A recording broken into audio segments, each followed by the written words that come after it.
জুমার নামাজে তো বাংলায় খুতবা দিতে হবে আসলে, কারণ আপনি অর্থাৎ আমরা বাংলাদেশের কনটেক্সটে বলছি, আপনি খুতবা দেবেন জনগণের উদ্দেশ্যে, অথচ আপনি খুতবা দিচ্ছেন এমন একটি ভাষায় যে ভাষাটি জনগণ বুঝে না, জনগণের ভাষা নয়। এটা তো একটা পাগলামি, স্রেফ একটা পাগলামি। বাংলায় খুতবা না দিলে খুতবাই হবে না। আবু হানিফার মাযহাব হলো বাংলায় খুতবা। মাতৃভাষায় খুতবা দেয়া নাজায়েজ নয়, যে খুতবার উদ্দেশ্য হচ্ছে মানুষকে দ্বীনের বুঝ দেয়া। এই জন্য সে খুতবার ভাষা এটা বাংলা হওয়া চাই, অর্থাৎ প্রতিটা এরিয়ায় প্রত্যেক ভাষাভাষীগণ নিজ নিজ ভাষাতেই তারা জুমার খুতবা দিবে। যেহেতু আমরা বাংলা ভাষাভাষী, আমরা আরবি সেভাবে সাধারণ জনগণ জানে না, বুঝে না, সেজন্য আমরা আরবিতে দিব না, বরং বাংলাতেই দিব। খুতবা হবে দেশের ভাষায়, যেই ভাষা যেখানকার মুসল্লিরা বোঝে সেই ভাষায় খুতবা হইতে হবে। ইমাম আবু হানিফা রহমতুল্লাহের মত হইল যে বাংলা ভাষায় অর্থাৎ অনারবি ভাষায় খালি খুতবা না, নামাজও পড়া যাবে। ইমাম আবু হানিফা রহমতুল্লাহ স্পষ্ট করে বলেছেন যে খুতবা আরবি হওয়া শর্ত নয়, যে কোনো ভাষায় খুতবা দিতে পারবে। তার উপরন্ত খুতবা আরবিতে দিতে হবে, বাংলায় চলবে না। ধর্মকে পাগল পেয়েছে।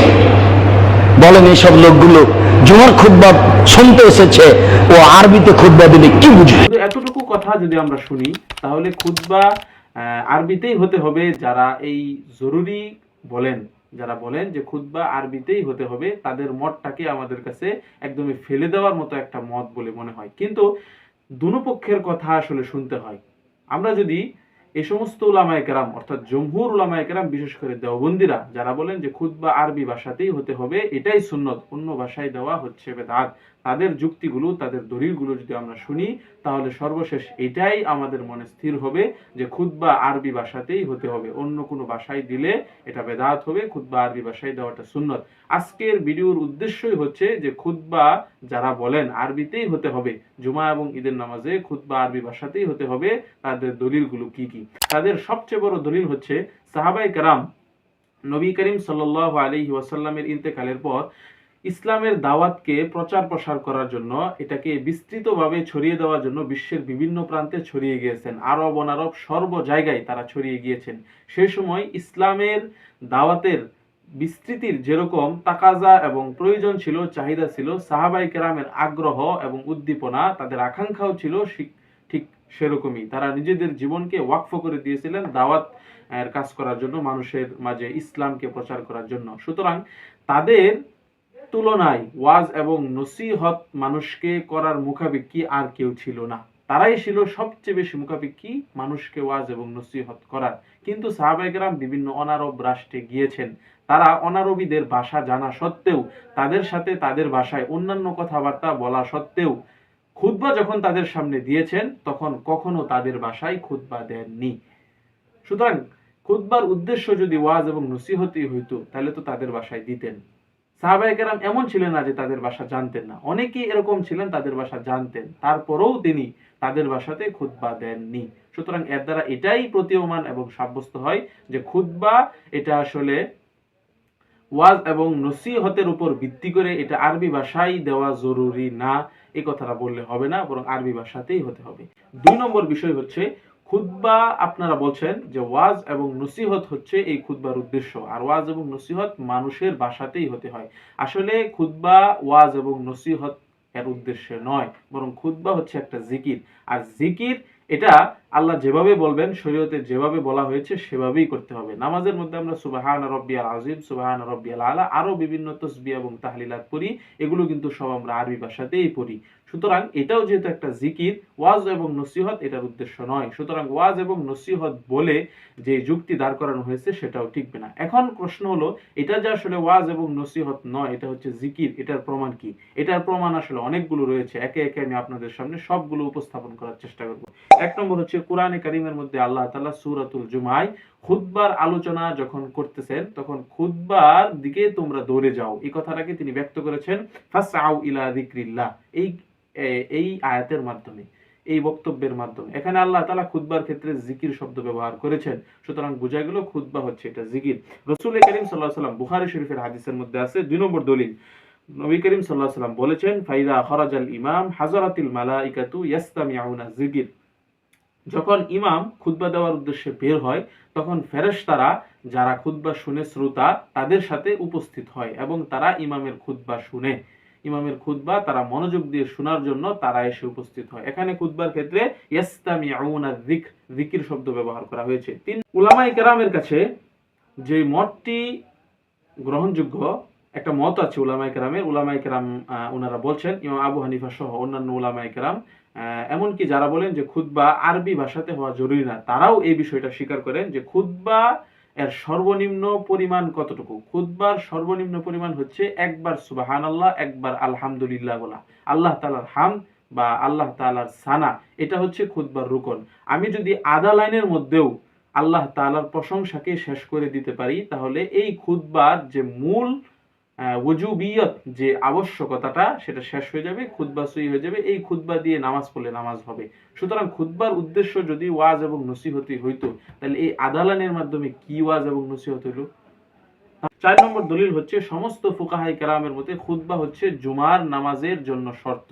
খুতবার উদ্দেশ্য যদি ওয়াজ এবং নসিহতি হইতো, তাহলে ওয়াজ এবং নসিহত শুধুমাত্র এই জিনিসটাকে নামাজের শর্ত হিসাবে মেনে নেওয়াটা, নামাজের শর্ত হিসাবে নির্ধারণ করে দেওয়াটা, এটা আসলে কখনো যুক্তিকতার দাবি হতে পারে না। 5 নম্বর দলিল হচ্ছে, খুতবার জন্য জোহরের ওয়াক্তের ভিতরে খুতবা হওয়া শর্ত। খুতবার জন্য জোহরের ওয়াক্তের ভিতরে খুতবা হওয়া শর্ত, যেটাকে বলা হয় বাদাজ জাওয়াল, সূর্য ডলে যাওয়ার পরে। ডলে যাওয়ার আগে কবলা জাওয়াল যদি কেউ খুতবা দেয়, জোহরের সময়ের বাইরে যদি কেউ খুতবা দেয়, তাহলে কিন্তু এই খুতবা দিয়ে নামাজ আদায় করলে হবে না। এটা হচ্ছে ফুকাহায়ে কেরামের মত। এই ব্যাপারে মোটামুটি সবাই একমত। তাহলে খুতবার উদ্দেশ্য যদি ওয়াজ আর নসিহতই হইতো, তাহলে ওয়াজ সূর্য ঢলে যাওয়ার আগে করলেই কি আর পরে করলেই কি, ওয়াজ তো হয়ে গেল, তাহলে নামাজ কেন হবে না? এই ধরনের মত তারা কেন ব্যক্ত করেন? 6 নম্বর দলিল হচ্ছে, খুতবা এর ক্ষেত্রে উলামায়ে কেরামের সম্মিলিত যে মতামত, সেটা হচ্ছে খুতবা এটা পড়া শর্ত, শোনা শর্ত না। সুতরাং ইমাম সাহেব উনি যদি, যারা বদির, একদল বদির, সেখানে শুনে এমন কোনো ব্যক্তি নাই, তাদের সামনে যদি খুতবা পড়েন, অথবা ঘুমন্ত এমন কিছু মানুষের সামনে খুতবা পড়েন, ধরে নেওয়া যায় একটা সুরত, এরকম হবে না, কিন্তু যদি এরকম হয় তাহলেও কিন্তু সেই খুতবা আদায় হয়ে যায়, সেই খুতবার মাধ্যমে নামাজ সহি হয়ে যায়। এটা হচ্ছে ফুকাহায়ে কেরামের মত। যদি ওয়াজ এবং নসিহতি উদ্দেশ্য হইতো, তাহলে এখানে বদির ব্যক্তিরা থাকা সত্ত্বেও খুতবা কিভাবে সহি সাব্যস্ত করা হইল? 7 নম্বর দলিল হচ্ছে, ইমাম সাহেব উনি খুতবা দেওয়ার পরে যদি অন্য কোনো কাজে মশগুল হয়ে যায় এবং দীর্ঘ একটা ফাসলা, একটা পার্থক্য নামাজ এবং খুতবার মধ্যে চলে আসে, তাহলে কিন্তু ফুকাহায়ে কেরামের মাসলাক হচ্ছে, তাদের মত হচ্ছে যে খুতবা আবার পড়তে হবে। খুতবার উদ্দেশ্য যদি ওয়াজ এবং নসিহতই হইতো, তাহলে খুতবা কেন আবার পড়তে হবে? ওয়াজ এবং নসিহত আমি যদিও নামাজ এবং খুতবার মাঝখানে একটুখানি পার্থক্য করেছি, একটা দেরি করেছি, ওয়াজ এবং নসিহত যেটা তার আসল উদ্দেশ্য সেটা তো হয়েই গেছে, তাহলে আবার কেন খুতবা পড়তে হবে? সুতরাং বোঝা গেল খুতবার উদ্দেশ্য আসলে ওয়াজ এবং নসিহত নয়, বরং খুতবার উদ্দেশ্য হলো জিকির। সুতরাং এতটুকু এই সমস্ত দলিলাদিল্লা এবং এই সমস্ত করায়ন এবং যুক্তির আলোকে এই বিষয়টাই শেষ পর্যন্ত প্রমাণিত হয় যে খুতবার উদ্দেশ্য শুধু ওয়াজ এবং নসিহত নয়, বরং খুতবা এটা হচ্ছে জিকির, আর জিকির আরবি ভাষাতেই হতে হয়। যারা সামনে শ্রোতা তাদের ভাষাতে হওয়া এটা আসলে এখানে জরুরি নয়। আরো কিছু দলিল, কুরআনে কারীম এটাও তো একটা উপদেশ বাণী, কুরআনে কারীম এটাও তো একটা উপদেশ বাণী, এটাও ওয়াজ এবং নসিহতেরই একটা বস্তু। কুরআনে কারীমের এক আয়াতের মধ্যে আল্লাহ রাব্বুল আলামিন বলতেছেন, ইন হুয়া ইল্লা যিকরা লিল আলামিন, এই কুরআন তো বিশ্ববাসীর জন্য কেবলমাত্র একটা উপদেশ। সুতরাং এই কোরআন যদি শুধুমাত্র উপদেশ হয়, তাহলে নামাজের মধ্যে আমরা যখন কোরআন পড়ব তখন সেটা কেন আরবি ভাষাতে হতে হবে?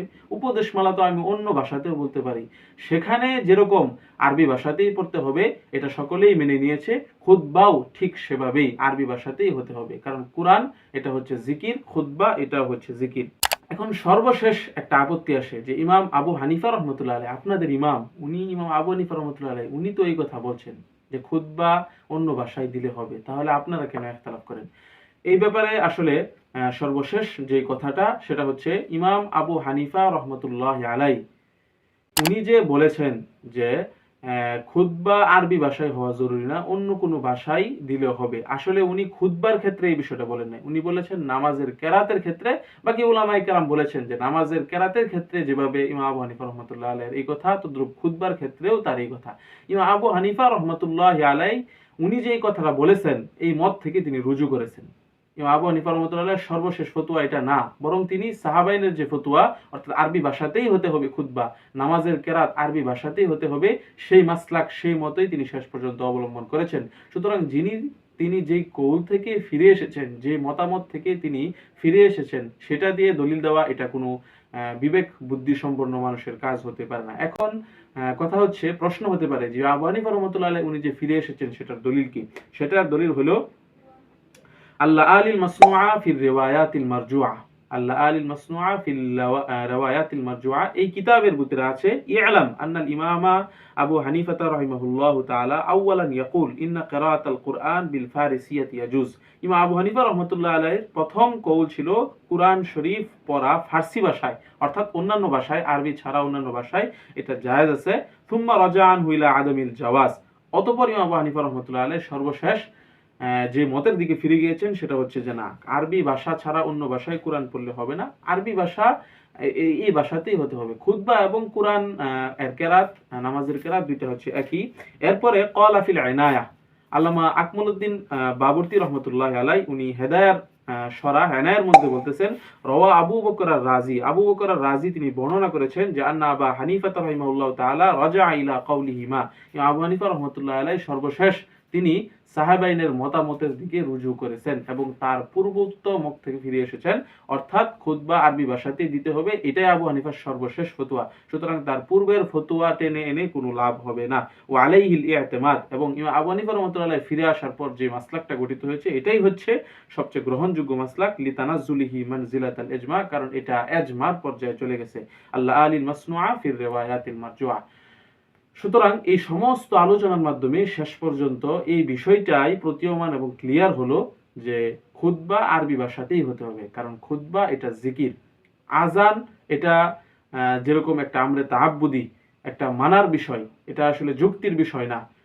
নামাজের কেরাত এটা যেরকম একটা যুক্তির বিষয় না, মানার বিষয়, ওগুলা যেরকম আরবিতে হওয়া জরুরি, খুতবাও হচ্ছে এমন একটা বিষয় আরবিতে হওয়া জরুরি।